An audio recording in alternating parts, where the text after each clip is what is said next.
Olá, estamos iniciando o programa Ponte. Eu sou Cícero Filho, tenho comigo aqui na bancada o jornalista João Muzinho. O nosso convidado de hoje é o advogado Marcondes Costa e o nosso entrevistado do dia é o deputado estadual eleito, o Leonan Pinheiro. Deputado, seja bem-vindo ao programa Ponte.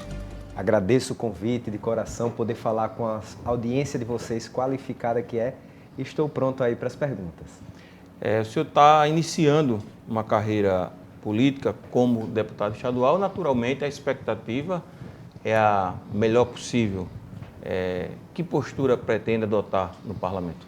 Olha, antes de mais nada, eu gostaria de aproveitar aqui a oportunidade e a sua audiência para agradecer os 37.805 votos que tivemos. Votos de pessoas que, assim como eu, jamais deixaram de perder a esperança de que dias melhores virão. Muito obrigado e digo a vocês, podem ter expectativa, pois o nosso mandato irá superá-las. Não é à toa que, para chegar até aqui, nós percorremos um árduo caminho. Eu sou maceuense, sou alagoano, filho de pais penedenses, de uma família muito humilde. Meu pai, desde os 6 anos de idade, que trabalha vendendo caldo de cana na feira de Penedo.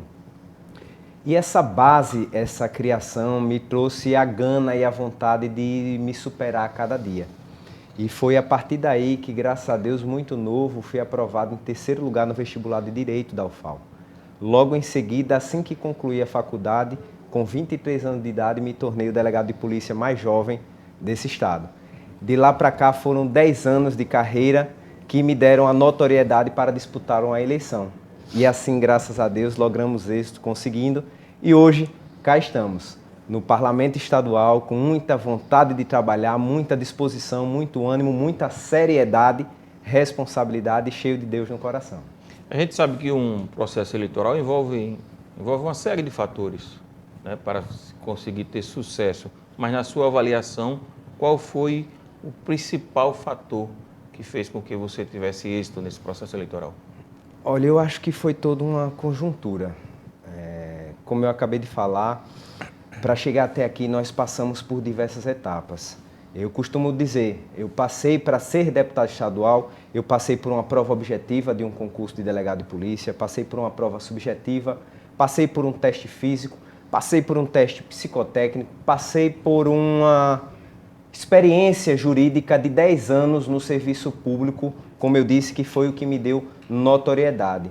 Isso por si só deu para a população a certeza de que a gente não veio do nada, a gente não brotou e apareceu para o eleitorado naquele momento. A gente tem um currículo que nos credenciaria a essa nova oportunidade. E a partir do crivo popular, que foi a última fase, desse grande concurso, nós conseguimos a aprovação popular suficiente, de acordo com o Estado Democrático de Direito, para conseguir atuar como parlamentar. Então veio de uma conjuntura, veio do cargo de delegado de polícia, onde nós sempre fomos muito aguerridos e combativos, prendendo criminosos em tempo recorde, dando a resposta à sociedade, dando a cara a tapa, o que é muito importante na segurança pública. Foi também pela defesa dos animais, algo que deu notoriedade e visibilidade também com outra parcela de público, e foi, acredito eu, que, como sempre falo, Deus que nos guiou, que nos orientou, que colocou palavras em minha boca e é a quem sempre eu recorro no momento de dificuldade. Vamos lá. Delegado Leonan, você iniciou sua carreira política partidária em Marechal Deodoro, foi candidato a vereador, não teve êxito e agora foi candidato a deputado estadual, foi eleito. O questionamento, por que política partidária? A questão de ser delegado de polícia é um poder limitante, você vai poder fazer mais como parlamentar, estando aí na vida política partidária? Olha, é exatamente isso, agradeço a pergunta e a oportunidade em respondê-la. E a política ela entra na minha vida justamente por eu encará-la como a ferramenta transformadora. Como delegado de polícia, ao longo dos meus 10 anos de carreira, nós fizemos bastante. Prendemos criminosos, ajudamos a sociedade, mas nós ali temos limites. E esses limites, para mim, ficaram bastante notórios quando, sempre que eu começava a desenvolver um trabalho em uma delegacia, o executivo alagoano, a direção da Polícia Civil ia lá e me mudava. Por quê? perseguição política, ingerência no trabalho da Polícia Civil. Foi algo que eu nunca escondi de ninguém e sempre fiz questão de mostrar à sociedade o tipo de perseguição que um delegado de polícia, que não tem as garantias que um juiz, um promotor tem da inamovibilidade, da independência funcional, acaba sofrendo no seu dia a dia e, por isso, frustrando os seus objetivos. Então, essas perseguições, para se ter ideia, ao longo de 10 anos de carreira, fizeram com que eu mudasse de delegacia 17 vezes. Então, numa carreira de 10 anos, eu fui relocado, eu fui lotado em mais de 17 delegacias. Portanto, não consegui desenvolver o trabalho de um ano sequer numa mesma delegacia. E isso, para quem quer trabalhar, para quem quer mostrar serviço, é deveras frustrante. Não é à toa que a última vez em que fui removido foi da delegacia de roubos da capital, onde ali sim eu tinha chegado finalmente a um ano desenvolvendo um trabalho e do dia para a noite, sem qualquer justificativa, eu fui retirado desta pasta. Eu tenho certeza absoluta que não foi por falta de produtividade, por falta de empenho, por falta de dedicação, por negligência.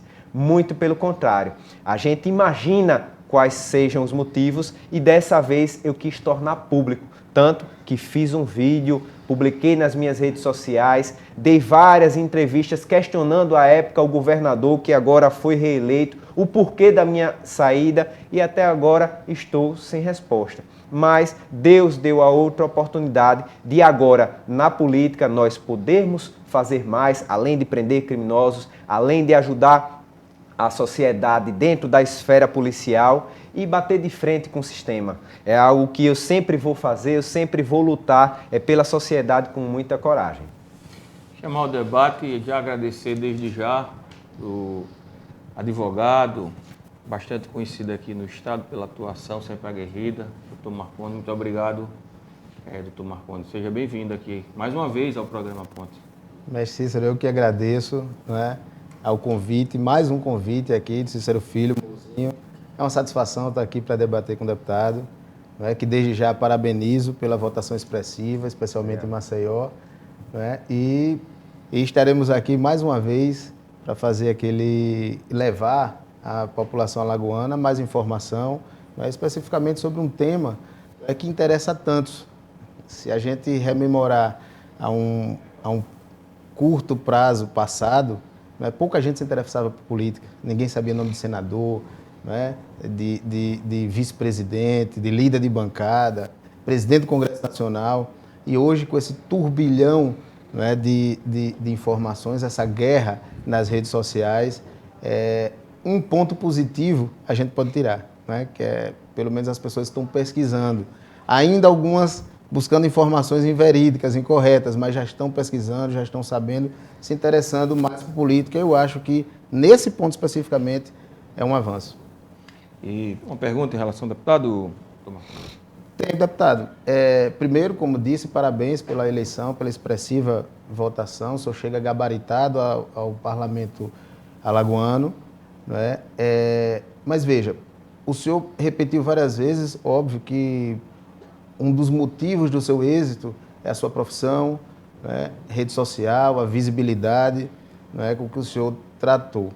A Justiça Eleitoral, durante anos, ela vem buscando e criando mecanismos para diminuir as disparidades dos candidatos.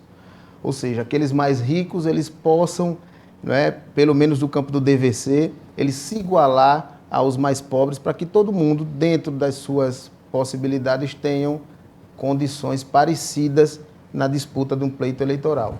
Então, por isso que se acabou com camisas, né, a possibilidade do candidato ter camisas, boné, showmício, brindes, outdoors, brindes, porque aí você beneficiava, de certa forma, quem tinha um poder aquisitivo considerável, né? Nós não tínhamos, na época, tentar buscar uma paridade maior de armas. Uma paridade maior. E aí, deputada, uma pergunta que eu lhe faço.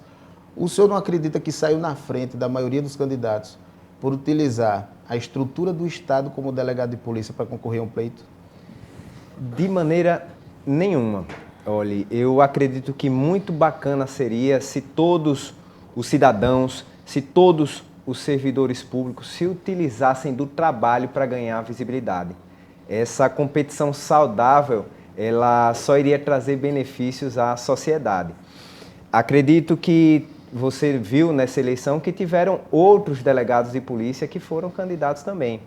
Se o título ou cargo de delegado ou a visibilidade que o dá fossem o suficientes para eleger alguém, nós teríamos uma grande bancada na Assembleia e na Câmara Federal. Não foi isso que aconteceu. Como eu disse, volto a dizer, obviamente, sou delegado de polícia com muito orgulho.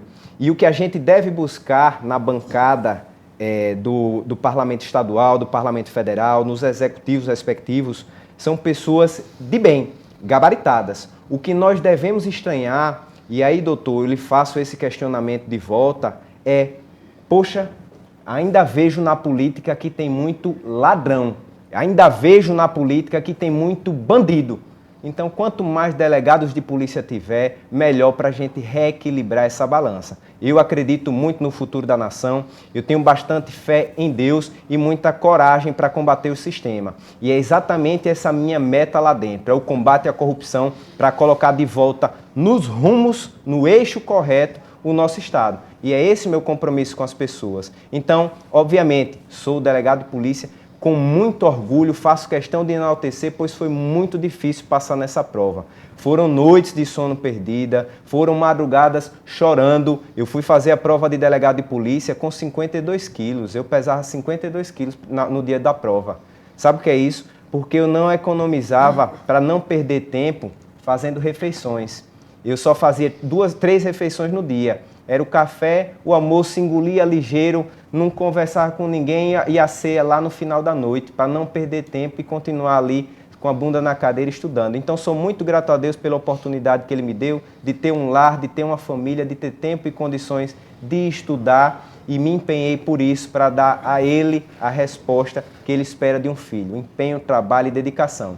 Então, na minha profissão, desde o primeiro dia, se você for atrás nas minhas primeiras lotações, o meu primeiro caso como delegado de polícia foi o caso Maicai. Primeiro dia de atuação, fiz parte de uma comissão de delegados de polícia que ajudou a elucidar o crime. Então, lá atrás, eu nem cogitava política. Eu cogitava o que faço até hoje, é trabalhar com empenho e com dedicação. E desde lá, graças a Deus, o nome da gente já era conhecido, já tinha notoriedade, porque por onde passei, graças a Deus, deixei história. Não é à toa que, naquela época, a população em Maceió me chamava de delegado novinho, porque eu com 23 anos estava dando entrevista na televisão e as pessoas viam a seriedade com que eu encarava e responsabilidade com que eu encarava o cargo. Já fui conhecido pela sociedade há bem pouco tempo atrás como delegado de Marechal. Se vocês forem a Marechal Deodoro, vocês verão quanto eu sou querido e quanto a cidade sente falta dos tempos em que estive à frente da segurança pública.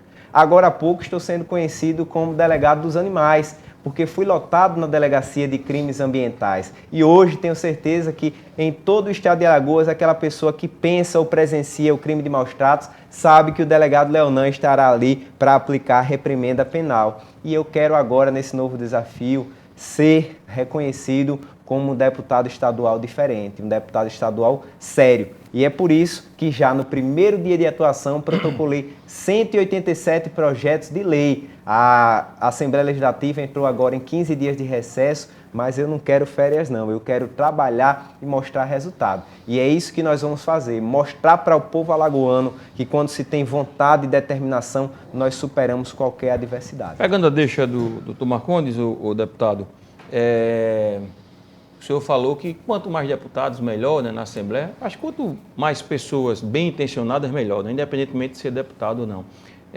O senhor concorda, o senhor falou que especificamente não é o seu caso, mas o senhor concorda que existem muitos agentes de segurança que se utilizam do cargo para tentar fazer política, com ações midiáticas, né, assassinando bandidos, colocando em viaturas, né, e aí demonstrando com armas na mão, mostrando que é ali o herói da sociedade. O senhor concorda que isso existe? Olha, ou não? É mundo da ficção? Nós temos aí uma justiça eleitoral para regulamentar toda a eleição.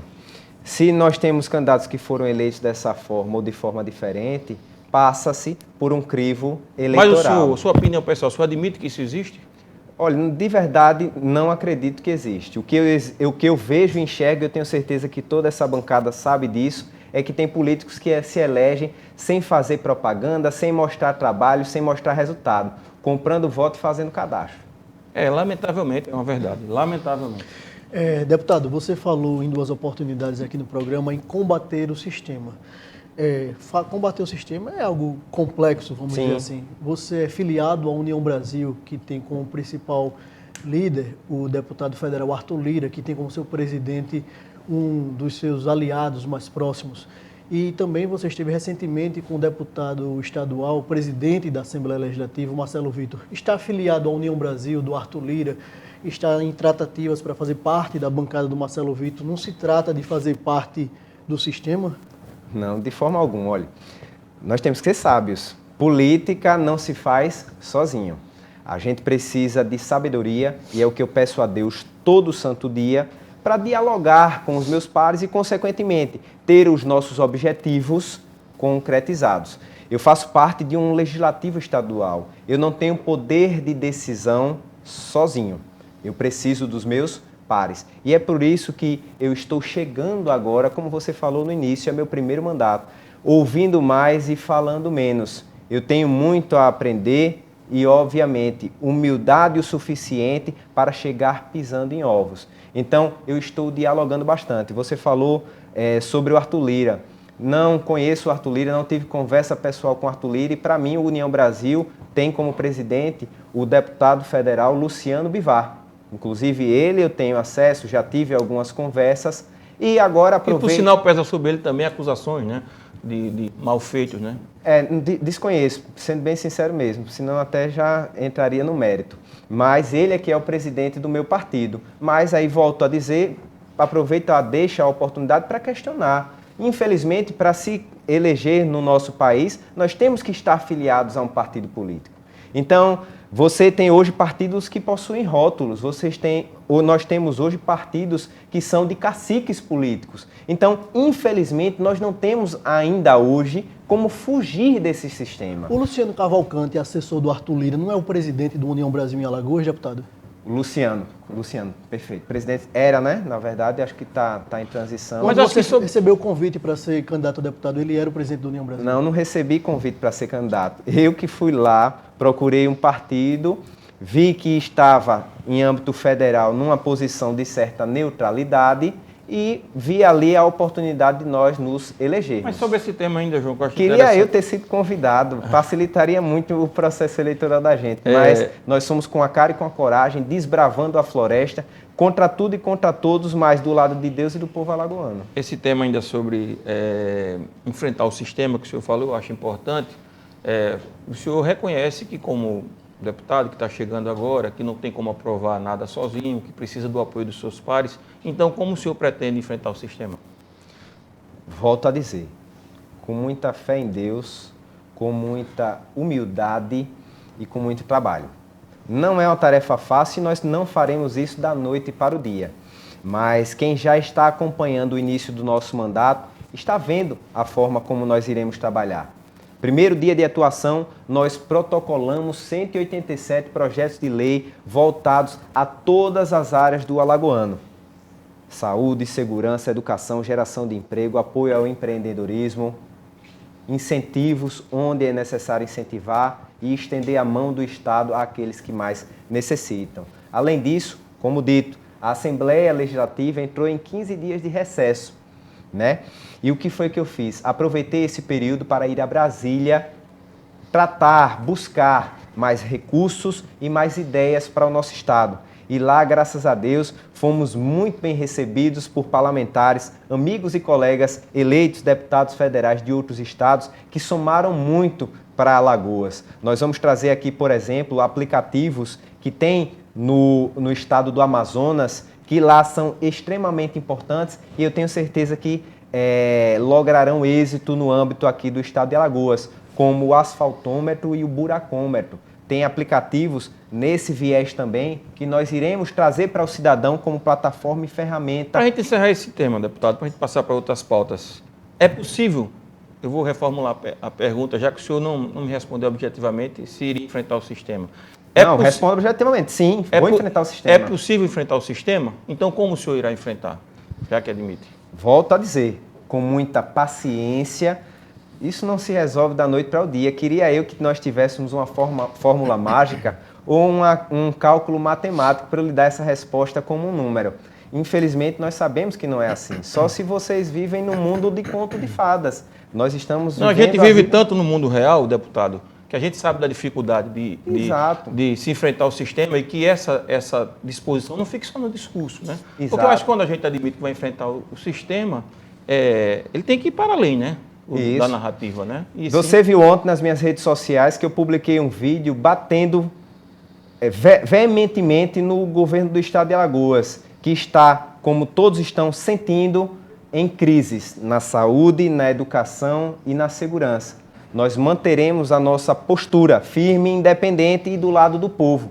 Foi assim também que, por exemplo, no dia da minha própria posse, desci do meu carro para receber os 1.000 aprovados no concurso da Polícia Militar, que foram enganados por um golpe de palavras que o governador lhes disse que seriam nomeados. Essas pessoas saíram de suas casas, de seus estados, abandonaram seus empregos nessa esperança e estão aí a ver navios. Foi por isso que, na semana passada, fui ao Centro de Convenções receber como único político os professores, monitores que foram exonerados. Mais de 3.000 professores, mais de 3.000 famílias e com muito orgulho eu era o único deputado que estava lá. Tenho muito orgulho de ter feito essa semana uma grave denúncia que repercutiu muito positivamente, que o Serviço de Oncologia da Santa Casa, bem como o Hospital Chama, fechou ontem o seu serviço de oncologia por falta de repasses da Secretaria da Saúde. É assim que nós iremos combater o sistema, com honestidade, não triscando em um centavo do dinheiro público. É com Deus, honestidade, trabalho e vontade. A gente vai para o intervalo, deputado, e volta daqui a pouquinho.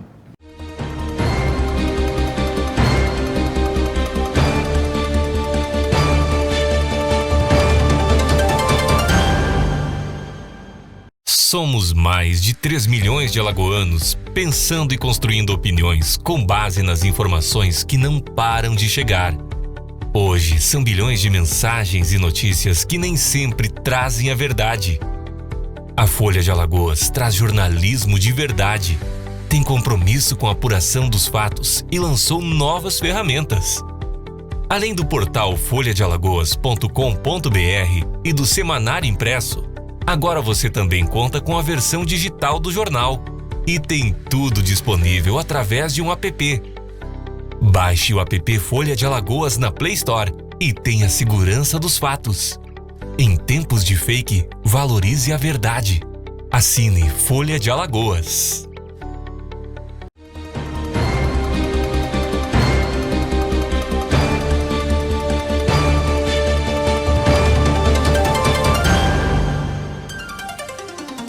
Estamos de volta com o programa Ponte. Eu sou Cícero Filho, tenho comigo aqui na bancada o jornalista João Muzinho. O nosso convidado de hoje é o advogado Marcondes Costa. O entrevistado do dia é o deputado Leonan Pinheiro, delegado de polícia, agora deputado eleito Leonan Pinheiro, o qual a gente agradece mais uma vez a participação, deputado. Vou chamar já no início do primeiro bloco o doutor Marcondes Costa, por favor. Perfeito. Deputado, nós acompanhamos estarrecidos os acontecimentos do dia 8 de janeiro, né? Uma tentativa, ainda que atabalhoada, mas uma tentativa de golpe de Estado, né? Onde pessoas invadiram o centro dos três poderes, né? Que representa a República, depredaram, furtaram objetos, né? E as investigações avançam informando que haviam financiadores, que a informação... havia indícios de informação prévia no GSI, enfim, do governo passado. Nessa tentativa frustrada, felizmente, de golpe, identificaram-se alguns microempresários alagoanos. O senhor, como deputado, delegado de polícia, o senhor vai cobrar no parlamento a punição desses golpistas que participaram dos atos do dia 8 de janeiro? Com certeza absoluta. Uma das grandes marcas da nossa campanha foi a independência. E a independência ela nos dá um grande poder, que é de justamente nesse tipo de situação nós não termos lado e, consequentemente, termos a obrigação de nos posicionar de acordo com o que A pensa ou com o que B pensa. nós iremos, como já declarei publicamente em algumas oportunidades, cobrar a manutenção do Estado Democrático de Direito.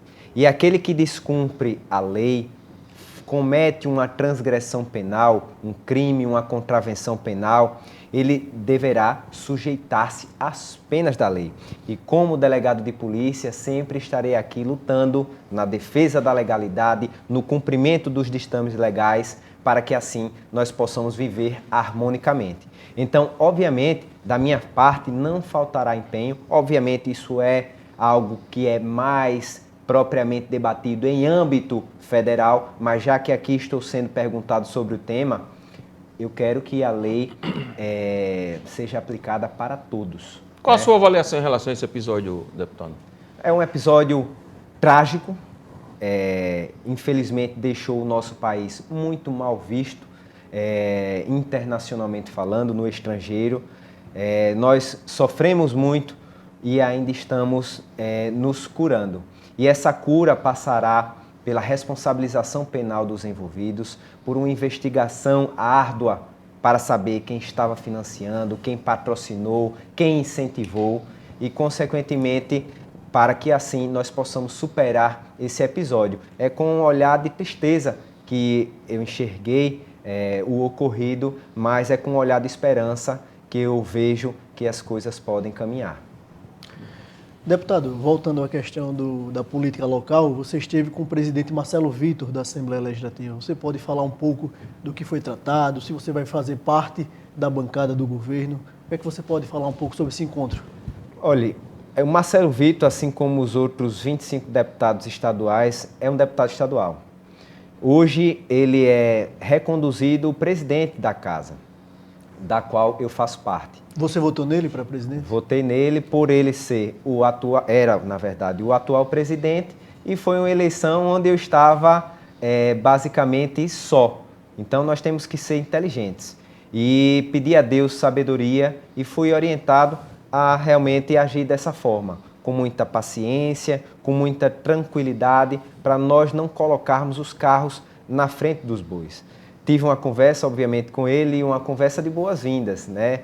Uma conversa de receptividade, e tenho certeza absoluta que terei, ao longo dos 4 anos de mandato, diversas outras conversas, porque política se faz com diálogo. Eu acho que nós já superamos a fase dos políticos que só falavam, que escandalizavam. Isso nós sabemos que não leva a nada. Nós precisamos de políticos inteligentes, políticos que saibam dialogar e transitar bem em todos os lados.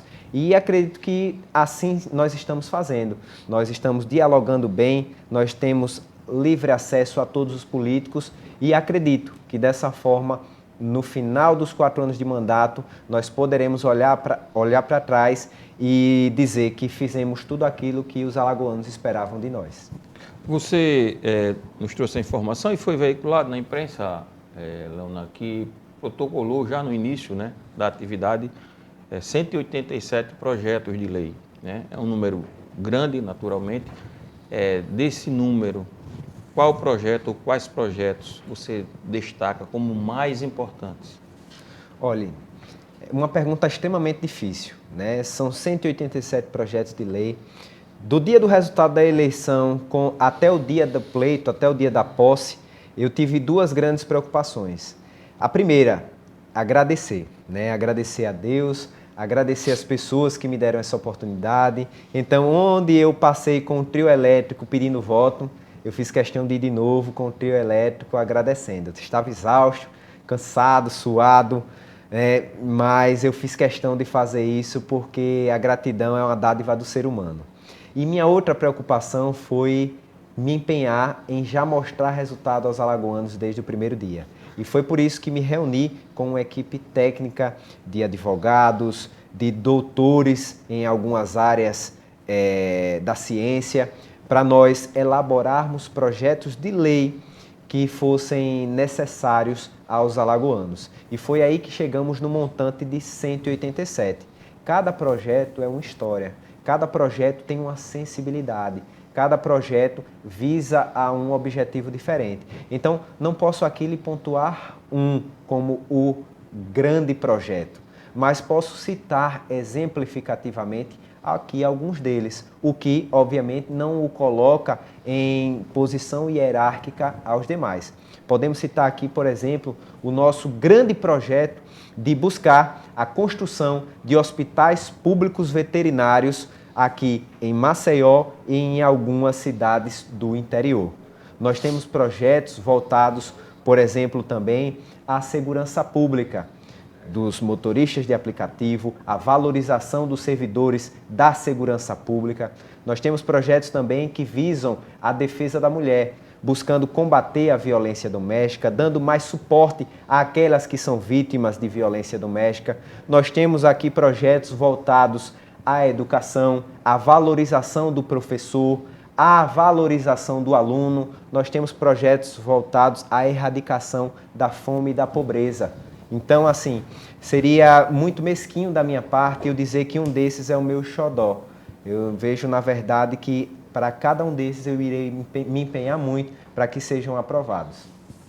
Deputado, tratando dessa questão do hospital veterinário, é uma criação apenas para a capital ou para demais cidades do estado de Alagoas, esse projeto especificamente? Isso, é para todo o estado de Alagoas, né? Nós já vivemos lá atrás, eu não sei se vocês recordam, um tempo em que Maceió possuía o NEAFA. O NEAFA ele existia como um mini hospital público que realizava castrações e pequenos atendimentos médicos veterinários. A ideia é trazer, inicialmente, pequenos NEAFAs como esse para atender às demandas das cidades do interior e nós termos um hospital central na capital com toda a estrutura de verba federal, inclusive, que nós já estamos... Inclusive, deputado, existe projeto nesse sentido que nunca foi aplicado do ex-vereador por Marcel Wilson Júnior e também da ex-vereadora Heloísa Helena, nesse mesmo sentido da criação desses hospitais. Ou seja, é o que é recorrente, isso é uma pauta recorrente da política, mas de fato ela nunca é aplicada. Como aplicar de fato? Como atrair esses recursos para que isso seja implementado de fato? Muito boa pergunta. Política, e foi isso que eu fui fazer em Brasília. Olha, o deputado federal Pedro Vilela, que infelizmente não logrou êxito nessa eleição, ele já tinha conseguido recursos para a construção desse hospital público veterinário em Maceió. Eu não sei se você sabe, mas de acordo com lei federal, é atribuição, competência, execução administrativa do município a castração e zelar pelos cuidados dos animais de rua. Então, o que nós estamos buscando fazer é com que essa lei federal seja cumprida. Que bom que isso parte de Brasília, porque os recursos também vêm de lá. O deputado federal Pedro Vilela já enviou uma parte desses recursos, mas em Brasília, agora, nesta última semana, dialoguei com alguns outros colegas deputados federais e nós temos já a previsão de dotação orçamentária para que seja enviado para Alagoas a nossa maior carência, até porque, infelizmente, comparando nacionalmente, Alagoas vive hoje no retrocesso da causa animal. Nós aqui não temos hospital público veterinário, o que já existe em outros estados, nós não temos uma política pública séria de castração, nós não temos um olhar atento para os animais. A execução dessa obra seria responsabilidade do município ou do estado, no caso aqui de Maceió? Olha, nós temos duas situações. A castração é responsabilidade do município. O hospital público veterinário, ele será obra estadual. E é por isso que nós, através de projeto de lei somado a uma indicação com prazo,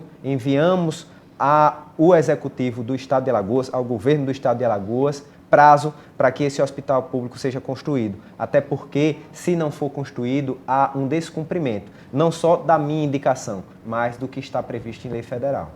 Doutor Marcondes. Assim, deputado, o senhor como agente da segurança pública, né, um delegado destacado, e o senhor, obviamente, tem expertise na área para saber das atuações da polícia.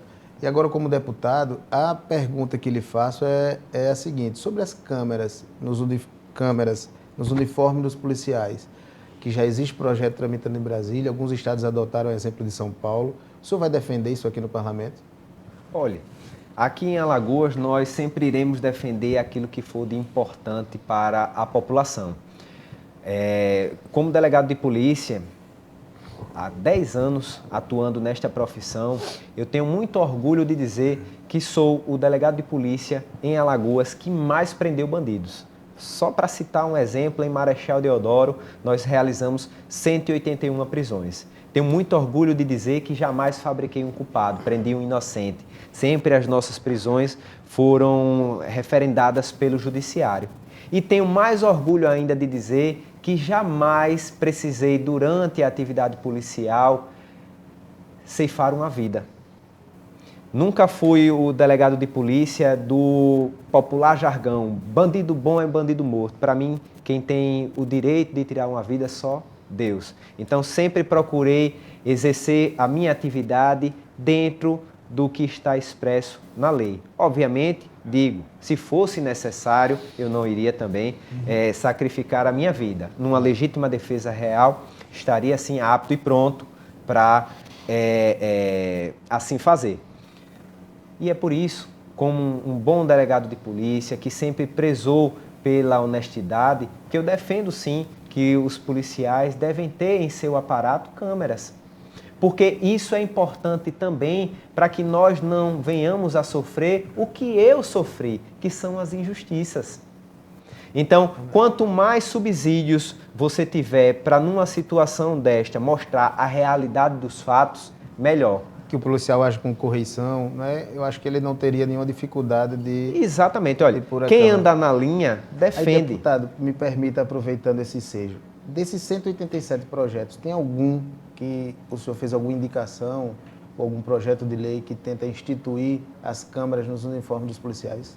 Não, mas aproveita aqui a oportunidade e já vou cobrar a equipe para fazê-lo. Excelente, deputado. Deputado, recentemente teve o caso do jovem Diego Kaleniski, lá no Mato Grosso, da atuação da Polícia Militar, que executou o rapaz que estava criando uma baderna com som alto e tal, e foi agredir um policial militar, e ele aí deflagrou 6 tiros, executou o rapaz. Como é que você vê essa atuação do policial militar? Emendando a pergunta, existe um despreparo das polícias aqui no estado de Alagoas e outros estados que você conhece? Como é que você vê essa realidade hoje da Polícia Militar? Olhe, infelizmente situações como essa não são situações isoladas. O que eu estou vendo nos dias de hoje, primeiramente, é um grande desrespeito à autoridade policial.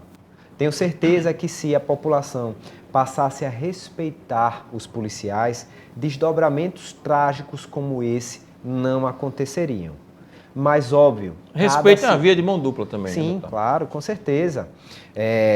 Eu tenho muito orgulho de, em diversas situações de abordagem minha, as pessoas sempre enaltecerem a minha forma como tratava até mesmo os criminosos. Isso é muito importante. Exato, porque eu nunca precisei... Nunca não, isso aí também...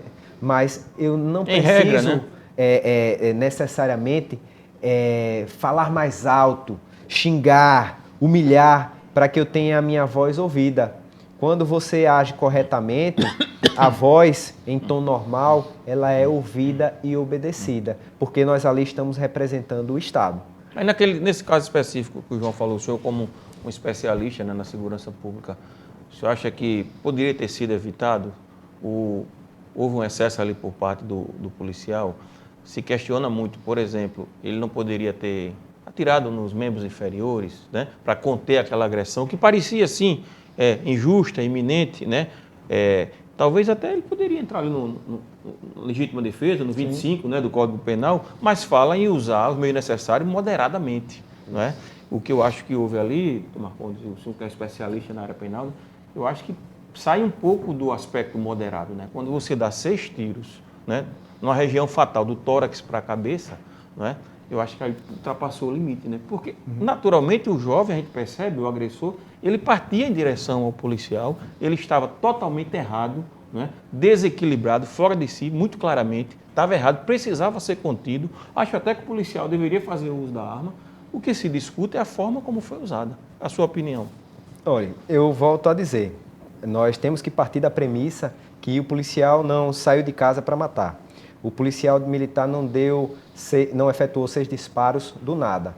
Nós tivemos uma situação anterior que, como você bem frisou, usando suas palavras, precedeu-se de uma injusta agressão, que é o preenchimento de um dos requisitos do artigo 25 do Código Penal.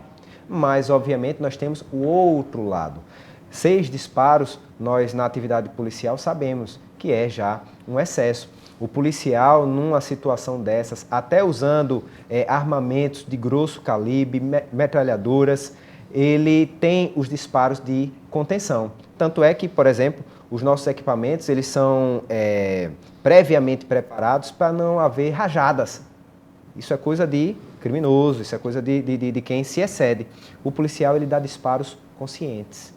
Então, cada disparo do policial é pensado, porque ali é o Estado que está efetuando aquele disparo. Então, nós temos que olhar as duas faces da moeda, os dois lados da moeda. Se a população passasse a obedecer mais a voz do policial, desdobramentos como esse não aconteceriam. Ah, mas se a situação foi legal? Nós temos a nossa justiça, nós temos aqui advogados para recorrer, para colocá-lo na corregedoria, enfim.